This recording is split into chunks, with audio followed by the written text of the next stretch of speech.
एक समय की बात है, एक छोटे से गांव में, जहां शिक्षा का मुख्य स्रोत गांव का वृद्ध गुरु था। इस गांव में युवा पीढ़ी को शिक्षा और जीवन के मूल्यों का पाठ पढ़ाने का कार्य गुरुजी का था। यह कहानी एक ऐसे ही गुरु और युवा की है जो अपने जीवन के विभिन्न पहलुओं को बदलने और सुधारने का प्रयास कर रहे थे। गुरुजी, जिनका नाम पंडित श्रीधर था, एक विद्वान और जीवन के हर पहलू में प्रवीण थे। उनका जीवन साधारण था, लेकिन उनकी शिक्षा और ज्ञान की गहराई अपार थी। उन्होंने अपने जीवन का उद्देश्य बच्चों को न केवल शैक्षणिक ज्ञान देना, बल्कि जीवन के महत्वपूर्ण सबक सिखाना भी बनाया था। उनके लिए शिक्षा का मतलब सिर्फ किताबों का ज्ञान नहीं था, बल्कि जीवन के महत्वपूर्ण सबक सिखाना भी बनाया था। उनके लिए शिक्षा का मतलब सिर्फ किताबों का ज्ञान नहीं था, बल्कि जीवन के हर मोड़ पर सही निर्णय लेने की क्षमता विकसित करना था। गुरुजी हमेशा कहते थे, बोलने से ज्यादा खुद को बदलने में ध्यान दो। उनका मानना था कि जीवन में असली सफलता वही प्राप्त कर सकता है जो अपने आप को निरंतर सुधारने का प्रयास करता है। उनके अनुसार शिक्षा का असली उद्देश्य आत्म सुधार और आत्मज्ञान है।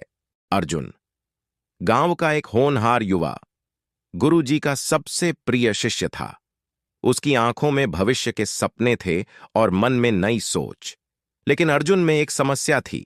वह हमेशा अपनी बात को दूसरों पर थोपने का प्रयास करता था। वह समझता था कि उसकी सोच ही सही है और बाकी सभी गलत।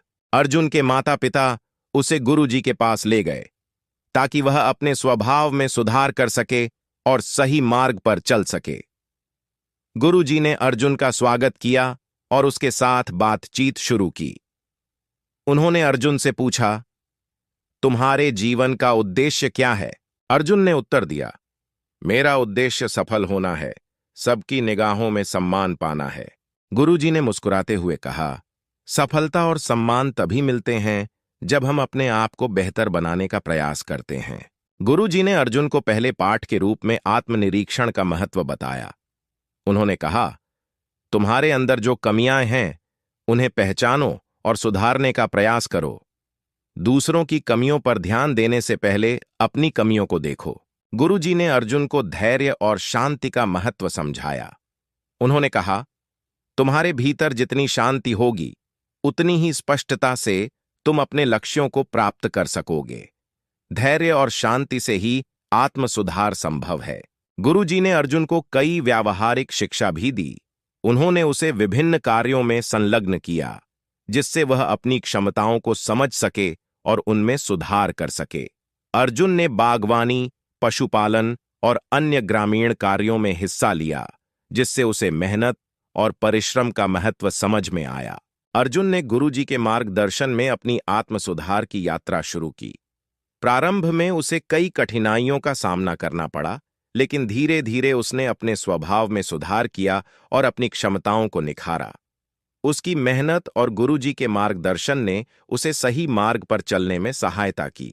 अर्जुन ने अपने आत्म सुधार के बाद समाज में योगदान देना शुरू किया। उसने गांव में शिक्षा और स्वास्थ्य के क्षेत्र में कई सुधार किए। उसके कार्यों की सराहना पूरे गांव ने की और वह सभी के लिए प्रेरणा स्रोत बन गया।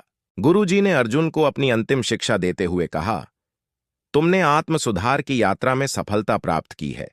अब तुम्हारा कर्तव्य है कि तुम इस शिक्षा को दूसरों तक पहुंचाओ।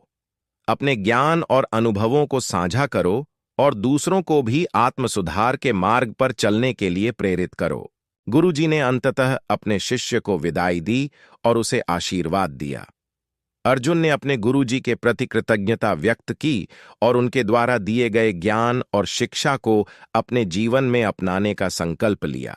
इस प्रकार यह कहानी एक गुरु और उसके शिष्य की है, जिन्होंने आत्म सुधार की यात्रा में साथ मिलकर कई महत्वपूर्ण सबक सीखे। यह कहानी हमें यह सिखाती है कि बोलने से ज्यादा महत्वपूर्ण है खुद को बदलने का प्रयास करना। जीवन में असली सफलता वही प्राप्त कर सकता है जो अपने आप को निरंतर सुधारने और सीखने का प्रयास करता है। दोस्तों, मैं उम्मीद करता हूं कि आपको ये कहानी दिल से अच्छी लगी होगी। इस वीडियो को लाइक और सब्सक्राइब जरूर करना। नमो बुद्धाय।